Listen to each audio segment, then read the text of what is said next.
Ассалаумағалейкум. Бүгін кезекті отправка болып жатыр бізде. Солтүстік Қазақстан облысы, поселок Булаева деген поселокқа.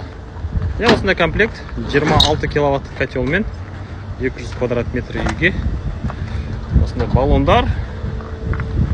Әдеттегіндей котелдің өзі, дымоходы, испаритель, сигнализаторы, клапандарымен барлығы и прицептің құжаты.